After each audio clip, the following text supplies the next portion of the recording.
공적 연금, 공무원 연금 말고 연금 얘기가 요즘 많이 나와서 저도 지금 헷갈리는데 자식 연금이 지금 또 오늘의 화두가 나오고 있습니다. 자식 연금 넘어가기 전에 알파고한테 한번 물어볼까요?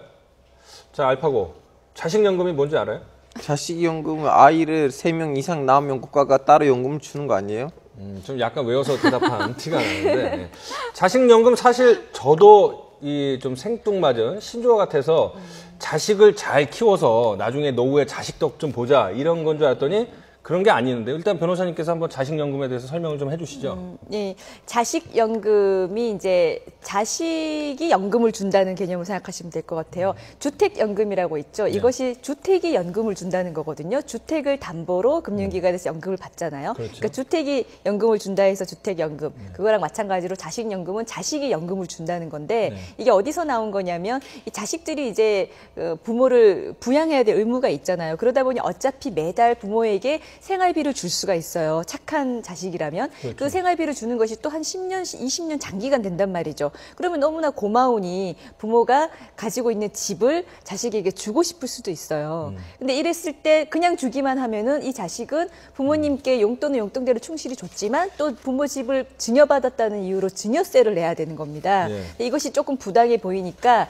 만약에 자식이 이 부모로부터 집을 사실상 산다는 개념으로 생각하고 그 집에 이제 매매 대금을 매월 분납해서 내듯이 그 부모님께 생활비를 준다. 요 개념으로 가게 되면은 증여세를 내지 않아도 되고 사실상 부모는 자식을 통해서 연금을 받는 개념이다. 이렇게 해서 나온 자식연금인 거죠. 지금 말씀하신 것 중에 저는 이제 포인트를 잡고 싶은 게 전제 조건이 자식이 착해야 되네요, 일단.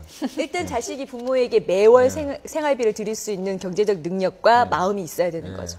착한 것이 기본이긴 한데 이거 자체가 조금은 이제 제 입장에서는 좀 씁쓸한 어떤 부자 관계 내지 부모와 자식 간에 그런 세태의 한 단면이 드러나는 것이 아닌가 보여요. 왜냐하면 착한 마음만 그대로 인정해 주는 것이 아니고 지금 뭐 대법원 판례에 보면 착한 마음은 일단은 그 마음이니까 별도로 치고 거기에 예를 들면 그 아파트 값, 부동산 값과 거의 상응할 정도로 부모에게 계속 돈을 부양을 했느냐. 또 그것이 이를테면 좀 매달 정확하게 갔느냐. 한꺼번에 가면 또 저기 의문이 있기 때문에 말이죠. 그러니까 이 부모와 자식 간의 관계를 소위 말해서 마음이 착해서 어떤 뭐 증여를 이렇게 하고 이것이 아니고 정말 매매에 준할 정도로 봐야 되는 것에 입증이 돼야 되는 거죠. 그렇죠. 그래야 그 증여세가 면제되다 보니까 이것을 보면은 결국은 이 착한 것보다는 조금 더 똑똑한, 즉, 글쎄요, 우리 그 반정서적으로. 제 보기에는 그 그죠? 자식은 너무나 착한데요. 그 착하면 대가로도 집을 받을 수 있는데 법이 지금 현재 있는 법 때문에는 증여세 따로 내야 되는데 그것을 피하기 위해서는 상황을 그렇게 보여주는 뿐이고 그 지금 저도 제 여동생들 지금 매달 제 엄마 아빠한테 돈을 보내주는 꼼꼼히 보내주고 있는데 앞으로 지금 꼬박꼬박 지금 돈을 내고 있는데요. 앞으로 엄마 아빠가 집을 제 여동생한테 넘겨주면 제 여동생 가서 또 증여세 내야 돼요? 아니죠. 이건 어차피 우리 엄마 아빠의 재산인데. 그러니까 이번에 대법원이 자식연금을 처음 인정한 게 한 두 가지에서 의미가 있는 건데 하나는 말 그대로 착한 자식 노릇을 성실하게 한 사람에게 증여세를 물리지 않게 하겠다라는 거 인정해 준 것이고 또 하나는 반대로 착한 자식을 가장해서 증여세를 면탈하기 위한 또 일들이 일어나요. 그러다 보니 무조건 자식이 뭐 부모에게 용돈을 주기만 했다고 해서 그 집을 받을 수 있고 증여세를 안 내도 된다라는 건 아니다. 어떤 경우에는 그것이 인정될 수 없다라는 기준을 이제 이번에 잡아준 거죠. 그러면 이 자식연금이라는 게 생소한 단어인데 어제 이제 대법원이 처음으로 판례를 내놓은 거 아니겠습니까? 그래서 지금 시청하시는 시청자들께서도 잘 와닿지 않으니까 차근차근 하나씩 따져보는 게 좋을 것 같습니다. 일단은 자식연금, 그 주택연금은 주택을 담보로 대출을 받고 그런 그 연금을 조금씩 받는 거고요. 자식연금은 자식이 증여세를 내지 않고 자식이 낀다는 게 사실은 문제가 되는 거죠. 자식이 꼭 있어야 됩니다. 자식이 없으면 금융기관 대신 자식이 없으면 자식연금을 당연히 못 받겠죠. 그리고 그 자식은 증여세를 면제받기 위해서는 생활비를 꼬박꼬박 자기네 일정 소득 수준 차원에서 줘야 되고 아파트 값과 비슷한 수준까지 또 줘야 된다는 네. 엄청난 부담인데요. 일단 패널들의 찬반 의견 묻도록 해보도록 하겠습니다. 자식연금 얼핏 들어서는 상당히 좋은 취지로 보이는데 과연 패널들은 찬반 의견 어떻게 나올지 한번. 내가 하겠다면? 내가 자식연금에 받을 찬성한다. 예. 반대한다. 예. 박종 기자는 반대. 알파고 기자 찬성이시고요. 반대. 자, 강현재 변호사님 왜 반대하세요? 예, 저는 아무래도 변호사로서 일을 해보니까 부모 자식 간에도요, 이 돈 문제, 재산 문제 때문에 서로 얼굴 붉히고 소송까지 하고 내가 뭐 부모를 상대로 어떤 소송을 할 수 있냐, 부모가 자식을 상대로 돈을 어떻게 반환받을 수 있냐 이런 상담까지 하는 경우를 아주 많이 봤기 변호사라서 때문에. 법을 너무 알아갖고 변호사님 자식은 되게 힘들 예, 것 하여튼 같아요. 그래서 예. 그런 거 아주 많이 봤기 때문에 사실 우리나라 부모 자식 간의 돈 문제도 좀 문화나 인식이 바뀌어야 된다고 저는 보는 게 기본적으로 부모가 그냥 자기 재산을 자기가 계속 가지고 있으면서 가급적이면 자기 재산으로 노후를 보내시고 그리고 충분히 쓰시고 남는 거는 뭐 상속을 하든지 이렇게 하면 되지. 만약에 부모 자식 간이라고 해도 아무리 그래도 이제 이렇게 자식 연금으로 엮이게 되면은 중간에 꼭 탈이 날 수가 있어요. 매달 생활비를 주도록 하는 걸 전제로 집을 줬는데 그것이 안 지켜질 수도 있고요. 이러면서 이제 또 부모 자식 간에 감정 상하고 나중엔 부모가 이미 집을 증여를 이미 했을 경우에는 또 부모가 자식한테 아쉬운 소리를 계속 해야 되고 이런 상황들이 발생하는 걸 저는 직접 많이 보아왔기 때문에 사실 좀 바람직한 뭐 공적 연금 제도는 어차피 아니니까 좀 근데 바람직하게 의원님, 보진 않아요. 변호사님 지금 예를 들면 3명 자식이 있어요. 중간에 있는 아이는 꼬박꼬박 돈을 주고 막내하고 장남은 하나도 신경 안 써요. 그리고 앞으로도 그 가족이 집을 그 중간 아이한테 주려고 했는데 그러면 앞에 장남하고 막내는 야 우리도 똑같은 형제 아니야 우리한테 왜 안 주냐고 난리치면 그때 이렇게 이 제도가 도입되니까 더 공평하고 더 공정한 결론을 할 수 있지 않을까요? 그런 경우는 실제로도 지금 굳이 자식연금이라는 걸 도입하지 않더라도 생전에 부모에게 많은 걸 준 자식은 나중에 부모로부터 그 재산을 상속받을 때도 상속세 부분이 면제가 되기도 해요. 그리고 실제로 부모에게 아무것도 준 적이 없는데 상속만 받으면 아시다시피 상속세를 그대로 내야 되는 거고. 자, 그 알파고 기자가 연일 날카로운 지적을 해서 깜짝깜짝 놀라고 있는데 그 얘기는 잠시 뒤에 분명히 해야 될 것 같아요. 근데 앞서 말씀드린 것처럼 자식연금이라는 개념 자체가 좀 모호하니까 그 이제 아파트를 물려받아도 증여세를 내지 않는데 조건이 있을 거 아닙니까? 자식연금을 받기 위한 일단 조건부터 변호사님이 설명을 해주시죠. 예, 대법원에서 인정하는 이제 자식연금으로 인정돼서 자식이 부모로부터 집을 증여를 받았는데도 증여세를 내지 않기 위해서는 아까 결정적인 건 그거예요. 집을 마치 자식이 산 것처럼 산 것에 준해서 그 집의 매매 대금에 준한 것을 자식이 부모에게 줘야 됩니다. 그리고 이 줬다는 것이 증명이 돼야 돼요. 그러니까 이제 첫째로는 일단 계약서를 쓰시는 게 가장 선명합니다. 부모 자식 간이긴 하지만 부모님이 자식을 이 집을 언제쯤 증여를 하는데 단순 증여가 아니라 자식으로부터 그 매매대금에 준하는 금액을 몇 년부터 몇 년까지 총 몇 년 동안 매월 얼마씩을 받는다라는 것을 상호간에 명확히 한 계약서를 만들어 놓으면 법에서 인정받을 가능성이 크고요. 자, 변호사님, 네. 단답식으로 할게요. 네.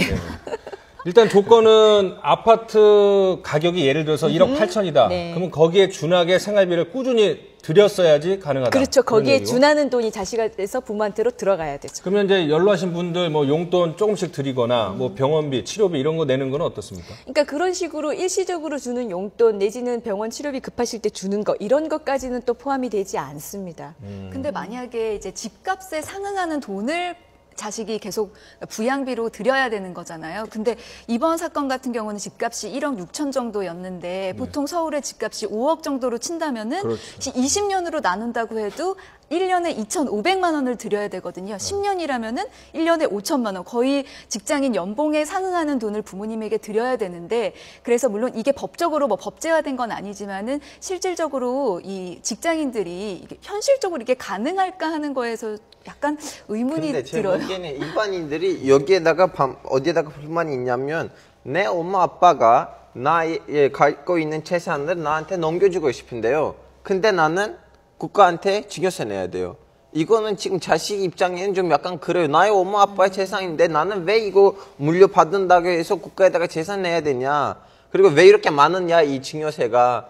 예를 들면 이거 좀 줄였으면 아마 이런 방법들 안 생겼을 텐데 좀 커다 보니까 문제들이 어쨌든 갑자기 생기는 이익이 거예요. 생겼으니까 거기에 대해서 뭐 세금은 일단은 뭐 부과를 해야 되는 것은 원칙이죠. 조세의 원칙상. 다만 이것이 나와 가장 의미 있는 타자라고 하는 이제 부모하고 같이 사는 그와 같은 순수한 입장이었는데 지금 이 취지가 이것이 마치 매매처럼 생각을 해야 되는 거 아닙니까? 그래서 지금 이번 사건도 대법원까지 가게 된 것이 그 당시에 계약서가 이제 없었기 때문에 계약서만 있었으면은 사실은 뭐 명확했는데 그래서 지금 제안하는 것이 그러면 이제 부모하고 계약서를 이제 작성을 그러니까요. 하는 것을 추천을 하는 거죠. 그래서 저는 그 반대하는 가장 큰 이유가 법이 침범 못할 그럴 부분이 있지 않느냐. 우리가 그 뭐 비관한 사례가 될지는 뭐 모르겠지만 간통죄가 위헌이냐 합헌이냐 얘기에 있어서도 법이 부부 침실까지 법이 이불속까지 들어가는 것은 이건 뭐 타당치 않느냐 그런 맥락에서 저는 이 법이 그야말로 우리 전통적인 효의 사상이라든가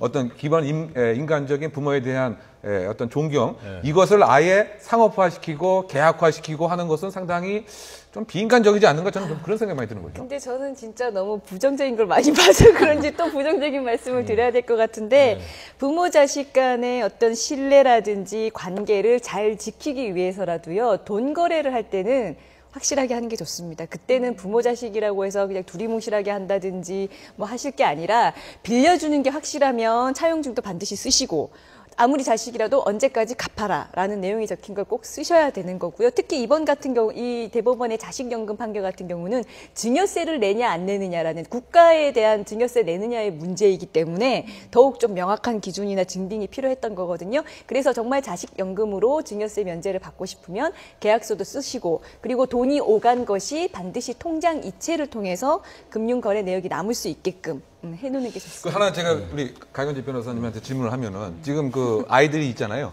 그 나중에 이제 이 연로하셔갖고 또 변호사 아이들이니까 법이 이제 법 교육을 평상시에 많이 하셔갖고 이제 같이 사시게 됐어요. 그래서 이제 강현지 변호사한테 이제 아들이나 또 딸이 엄마 그 계약서 써 지금. 예? 그래야 이제 나중에 나 증여세 되니까 그렇게 하시면 어떨 것 같아요? 아니 저는 법률가니까 당연히 쓰죠. 그렇다. 그리고 예, 그 저는 그렇게 되면 이 자식을 상당히 좀 미울 것 같아요. 그리고 내가 지금까지 어떻게 살아왔지? 자식한테 계약서 작성을 요구하는 자식이 아니 근데 내 사실 자식이다, 내 그런 점들이 자식이 열심히 번 돈으로 나에게 내가 준 집에 상응하는 돈까지 나한테 매달 꼬박꼬박 줬으면 그 자식이 다시 증여세 부담을 지지 않게 하는 게 부모로서의 마음 아닌가요? 글쎄요, 저는 그런 이 차가운 법의 모습으로 포장된 자식과 관계보다는 저는 뭔가 진정한 따뜻하고 모정으로 지금 된 것 같아요. 네, 그래서 저 그런 생각이 듭니다. 그 변호사님은 이제 직업이다 보니까 당연히 안 좋은 것들을 많이 보시겠죠. 그런데 지금 이번에 보험 설계사 같은 경우에도 그냥 드렸지만은 앞으로는 확실하게 하기 위해서는 교수님이 가장 걱정하는 거 부모 자식 사이에서도 계약서 이거는 그거잖아요. 내가 이거 물려받을 테니까 유산이니까 뭐 미리 상속 유서 쓰라는 것과 같을 수도 있고 그다음에 용돈을 그냥 드리는 게 아니고 찾아뵈서 이렇게 드리는 게 아니고 우리가 이제 월급 주듯이 계좌 이체를 해야 되는 거니까. 집값으로 주는 걸로. 그러니까 월세 저는 뭐 이렇게 미리 같은 주는 맥락에서 것처럼. 이 부모에 대한 봉양이라든가 이것이 그야말로 대가성이죠, 지금 이게. 대가성에 이렇게 그 매몰되는 그런 제도를 우리 사회가 제공해 주는 것은 아닌가라고 하는 것에 제일 조금 아쉽습니다. 이 대법원 판례 자체가. 근데 상식적으로 그 아파트를 물려받기 위해서 그걸 노리고 나쁜 마음 먹고 매달 이렇게 꼬박꼬박 주는 자식도 사실은 몇십 년씩 하기는 현실적으로 좀 어려운 면도 있을 거는 같아요. 저는 오히려 그래서 편법이 있을 수 있는 게 편법. 부모가 이제 자식에게 집을 주려면 증여세를 부담을 해야 되잖아요. 근데 뭐 그렇죠. 자식에게 주기 위해서 마치 그 자식이 나에게 부양비를 지불했다 이런 허위의 뭐 증거를 마련해서 그렇죠. 그럴 이 수가 있는 증여세를 것 같아요. 면제하기 위한 수법이 되는 게 아닌가 하는 그 생각이 예를 들어서 돈 많은 그 아주 새 테크에 밝으신 부모님이 그 5억짜리 아파트를 그냥 두고 증여세나 상속세를 물리지 않기 위해서 현찰로 500을 줬다가 자식은 계좌이체로 한 400 주고 뭐 이럴 편법도 가능해요, 충분히. 그렇죠. 마치 돈이 오간 것처럼 허위로 꾸미는 거죠. 네. 그래서 자식연금에 대해서 그렇게 호의적으로 보기에는 여러 가지 문제가 있을 것 같다는 생각도 있는데. 그래서 저는 네. 단적으로 이렇게까지 얘기하면 더 그런데 자식을 믿지 말고 그냥 주택을 믿으시라고 말씀드리고 싶습니다. 우리 뭐 자녀 저기 학교 가서 못 보겠지만 참 자식으로서는 되게 무서운 엄마. 알파고는 어때요? 그 외국에서도 이런 상속 문제가 되게 예민한가요? 아니면 당연히 자식은 독립을 하면 부모한테 재산을 안 받는 건가요? 터키에서는 우리나라 기준으로 말해줄게. 터키에서는 웬만한 가족들이 다 자기네 자식한테 그 재산을 아무 부담 없이 물려주지요. 그런 분쟁이 거의 없어요. 가족하고 자식 간에는, 부모하고 자식 간에는. 자, 그 변호사님한테 그거 한번 여쭤보고 싶네요. 이제 상속이라는 게 배우자 상속도 있고 뭐 자녀별로 이렇게 나누는 비율이 있지 않습니까? 네. 그런데 아까 알파고 기자가 지적한 대로 특정 자녀가 용돈을 많이 줘서 나는 저 자녀한테만 이 아파트 물려주겠다. 그러면 이거 재산 다툼이 되는 건가요? 어떻게 돼야 되죠? 그거 생전에 특별히 부모에게 기여한 자녀가 있으면 또 기여분이라고 해가지고 상속을 받을 때 특별히 그 부분을 더 인정해서 상속을 받습니다. 그렇게 할 수 있도록 법이 돼 있어요. 특별히 부모를 직접 부양했다든지 함께 살면서 계속 그 부모님을 부양한 자식이 있다든지 그랬을 경우에요.